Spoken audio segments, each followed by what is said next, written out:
Ya, selamat siang murid-murid yang kami sayangi dan juga rekan guru. Selamat datang di acara LC yang berjudul Talk Show atau Bincang-Bincang. Untuk kali ini sesuai dengan hari yang kita peringati saat ini, yaitu Jumat 23 April itu adalah Hari Buku dan Hak Cipta Sedunia atau World Book and Copyright Day. Terus apa sih hak cipta itu?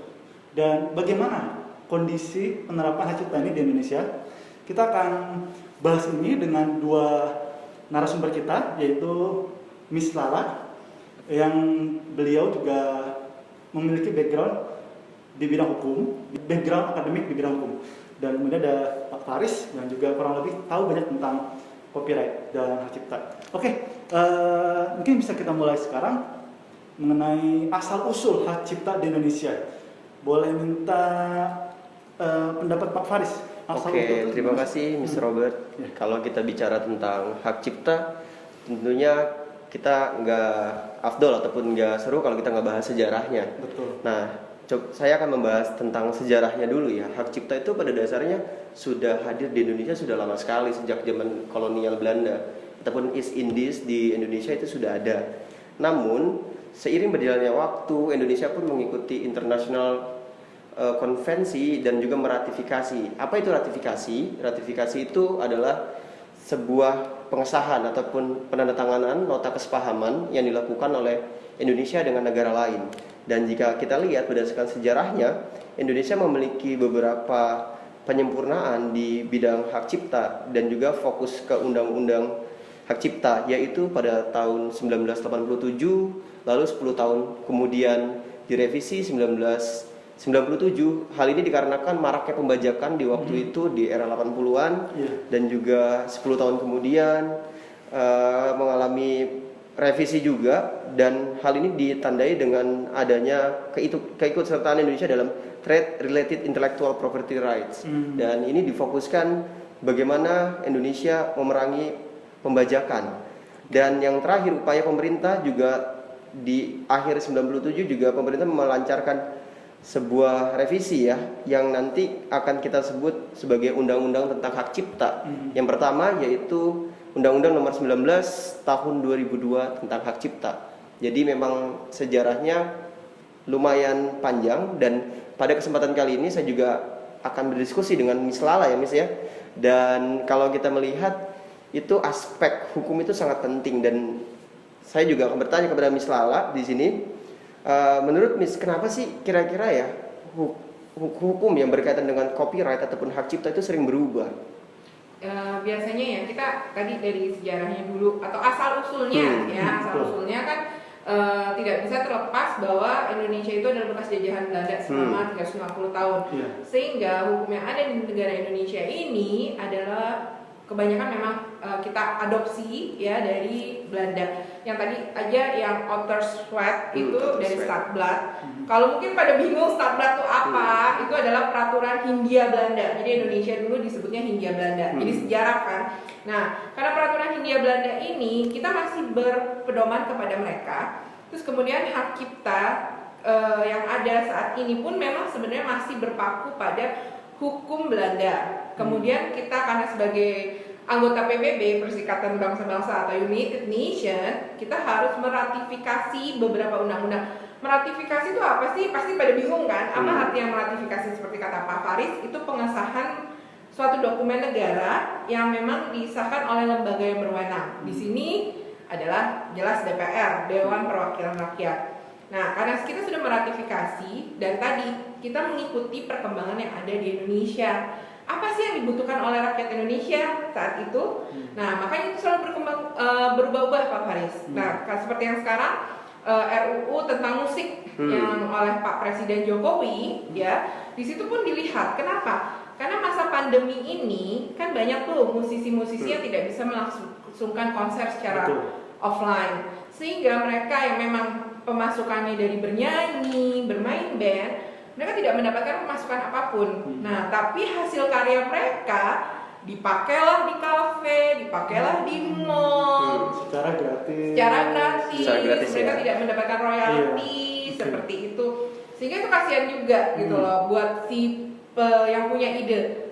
Karena gak gampang loh membuat sebuah lirik atau lagu gitu kan. Sebuah seni dari manusia itu tidak gampang. Benar. Seperti itu. Jadi dilihat dari memang kebutuhan masyarakatnya bagaimana saat itu. Berdasarkan kebutuhan masyarakat ya Miss ya. Iya. Dan juga di sini mungkin sama Mr. Robert juga kita bisa diskusi ya. Banyak sekali pengertian mengenai hak cipta. Dan di sini coba saya akan menguraikan beberapa definisi tentang hak cipta. Dan dari definisi pertama dari Berne Convention yang merupakan konvensi internasional dari Inggris yang diadaptasi oleh Belanda dan juga diterapkan di Indonesia 1912. Dan ternyata kalau kita lihat itu juga telah mengalami perubahan dari segi definisi. Di awal copyright itu memiliki definisi hak cipta atau hak tunggal dari pencipta atau hak dari yang mendapatkan hak tersebut atas ciptaannya dalam lapangan kesusastraan, pengetahuan dan kesenian, dan untuk mengumumkan, memperbanyak dengan mengingat pembatasan-pembatasan yang diatur oleh undang-undang.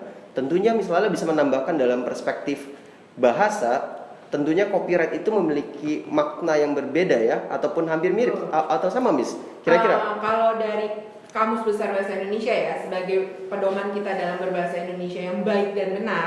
Kalau bahasa Indonesia kita sehari-hari kan masih ada bahasa gaul, masih bahasa daerah, masih ada bahasa ibu ya.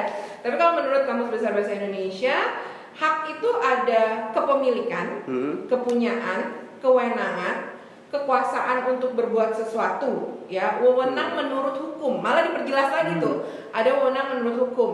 Sedangkan cipta adalah kemampuan untuk menggandakan sesuatu yang baru, fresh from the oven, ya.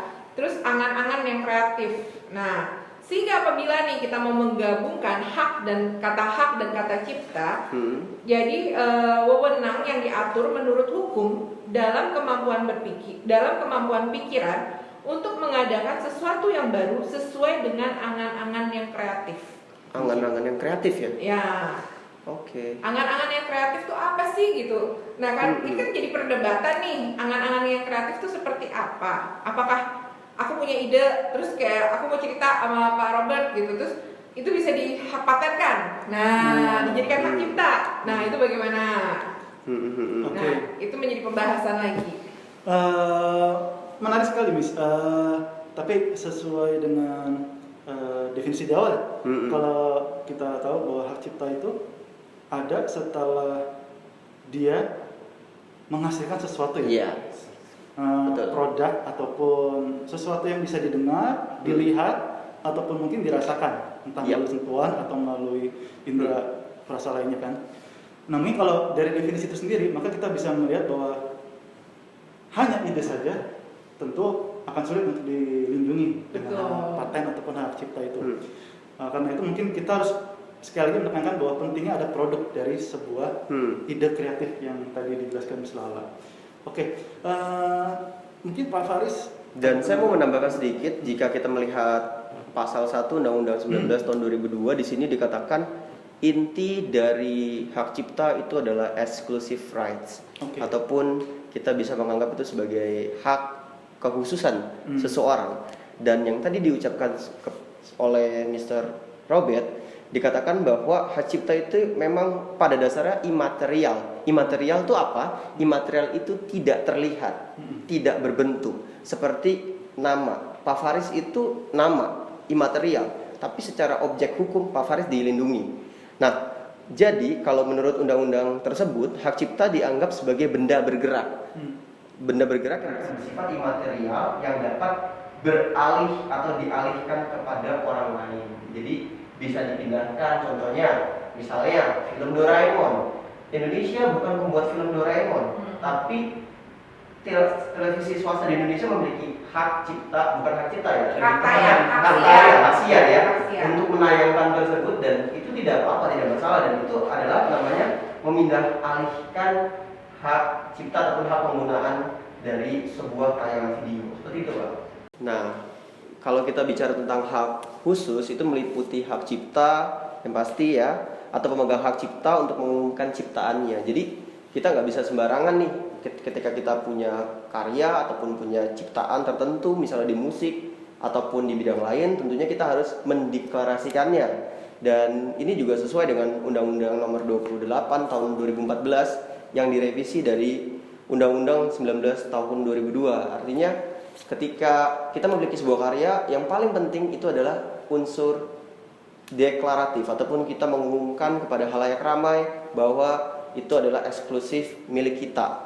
Nah, dalam pelaksanaannya untuk mengumumkan atau memperbanyak ciptaannya, baik pencipta, pemegang hak cipta maupun orang lain yang diberikan izin harus dilakukan berdasarkan undang-undang yang berlaku. Nah, ini mungkin kalau kita lihat bahasanya sedikit berat dan kita akan coba masuk ke dalam studi kasus yang lebih ringan. Bagaimana itu hak eksklusif yang ada di kehidupan kita sehari-hari, dan mungkin kita juga akan diskusi sama Miss Lala dan Mr. Robert tentang contoh dari hak istimewa ataupun hak eksklusif dari seorang seniman mungkin. Miss Lala mau menambahkan?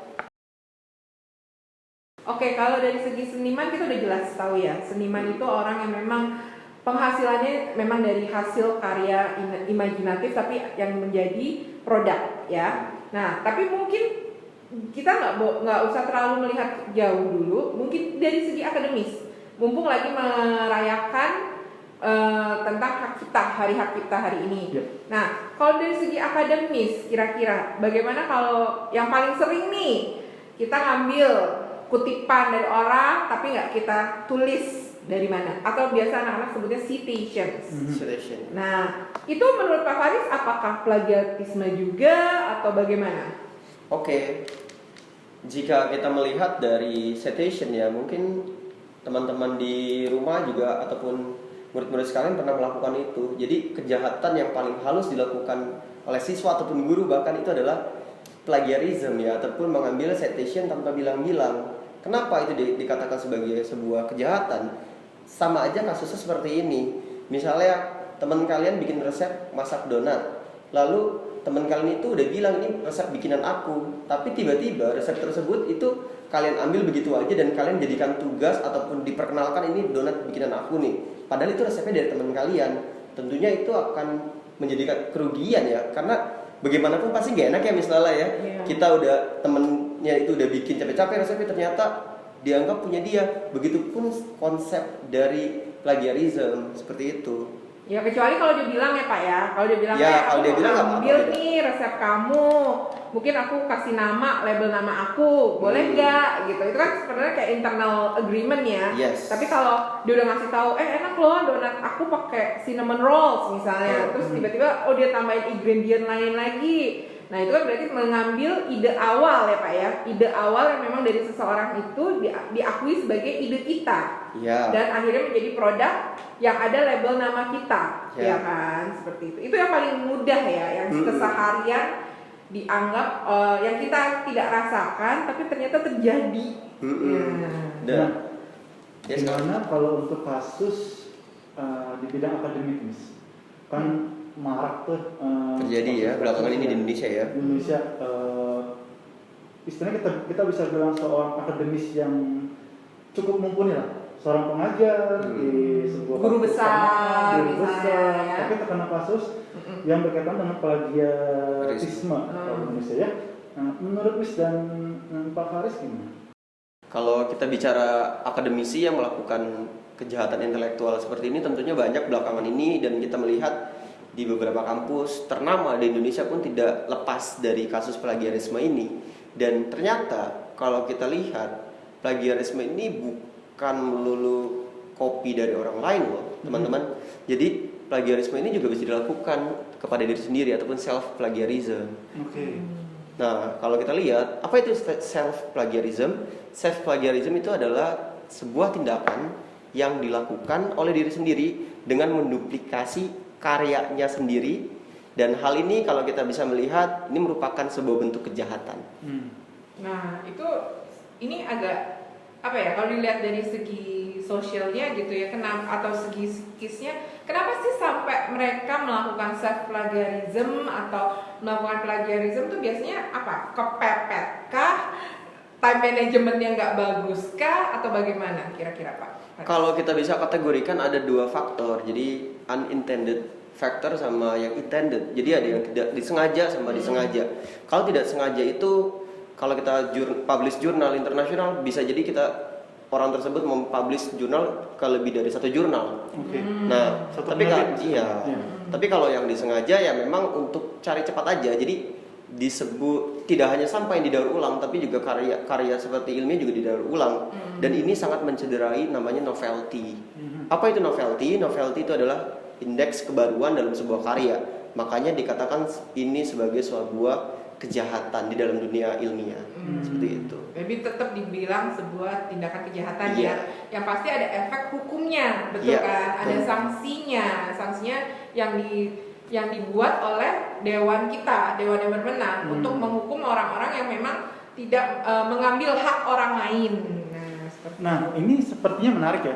Karena kalau kita lihat di zaman kita SMP lah, kita pasti umumnya kalau memiliki dua tugas yang mirip, membahas hal yang mirip, misalnya saja nih, saya siswa kelas 7, ada tugas tentang Pancasila di mata pelajaran bahasa Indonesia, dan kemudian nggak lama semester depannya PPKN memiliki tugas yang sama.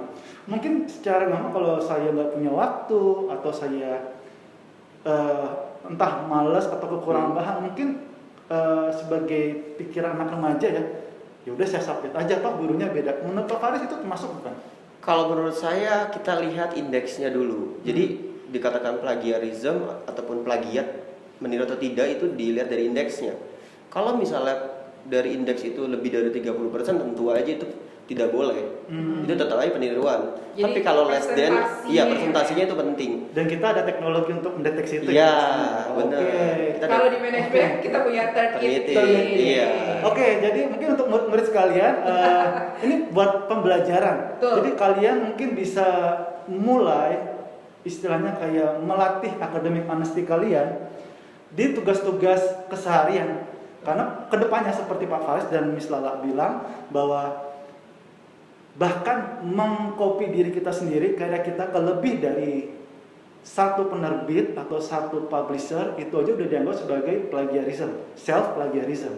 Karena itu mungkin kita harus belajar dari kita remaja, kita harus terbiasa untuk selalu original. Mungkin seperti Iya, itu Pak Faris. betul, selalu original. Karena masalah ini bukan masalah di Indonesia saja ya. Iya. Kenapa ini sudah merupakan masalah di dunia. Ini yang sedang terjadi. Kita sebagai warga dunia, ya kita juga harus mau berusaha menghentikan kejahatan-kejahatan yang udah mungkin bisa dibilang ini kejahatan intelektual, Iya. ya. Iya. Kalau kejahatan yang biasa yang ada di hukum pidana, yaitu melakukan perbuatan, pembunuhan atau segala macam. Tapi kalau ini kan sebenarnya nggak ada yang dilukai secara lahiriah, Fisik, betul. ya, tidak ada yang dilukai secara lahiriah. Tapi yang terjadi adalah perasaan sih sebenarnya gitu, perasaan bahwa itu aku yang buat loh, kok diakuin orang lain sih gitu, ya kan? Apalagi sampai mendatangkan uang dan nama tenar, ya. Kayak contoh kasus cover song itu yang lagi viral di media sosial, bisa kita lihat juga para Miss Lala. Jadi memang ada pro dan kontra juga di sini ketika kita melihat boleh nggak sih sebenarnya seseorang itu membawakan lagu orang lain? Boleh nggak sih kita memperdengarkan lagu orang lain? Misalnya katakanlah kita beli dari platform berbayar. Nah, pertanyaan-pertanyaan itu sering muncul, dan cara menjawabnya ataupun cara melihat kita melakukan pelanggaran copyright itu adalah apakah sejauh mana kepentingan kita itu dikomersialisasikan. Jadi berdasarkan undang-undang sangat jelas penyebaran baik bentuk fisik ataupun digital yang bersifat komersil itu langsung otomatis terdeteksi sebagai pelanggaran copyright atau hak cipta. Oke, sebagai konklusi mungkin kita harus menekankan pada anak didik kita ya, setuju pastinya, Oh, jelas. bahwa kita harus menjaga integritas kita sebagai akademisi atau pembelajar, karena itu akan berdampak pada kebiasaan kita ke depan.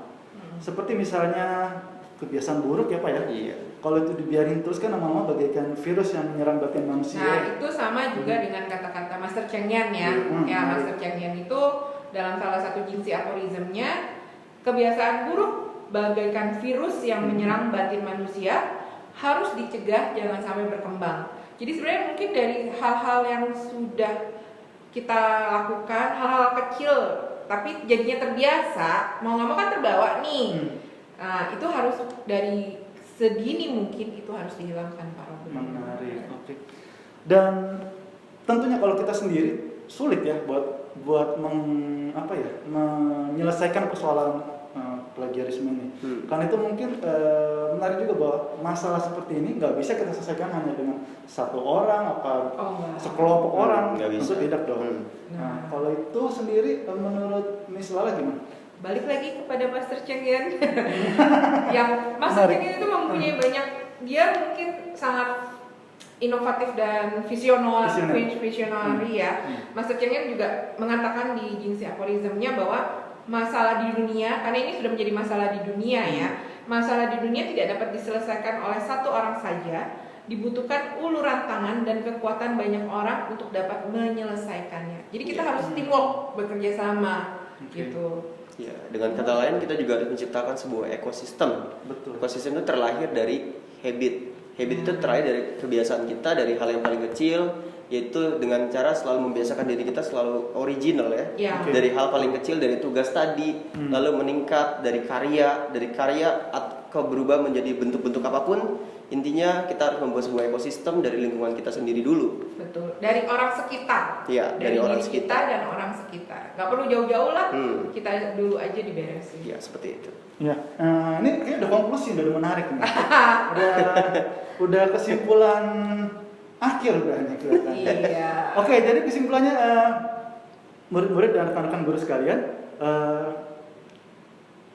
dengan adanya hak cipta ini sebenarnya kita diajarkan supaya menjadi original atau kreatif seperti adanya kita. Kita nggak perlu mengcopy orang atau menyalin pekerjaan orang. Itu kita harus menghargai ya namanya hak cipta dan hak intelektualitas seseorang.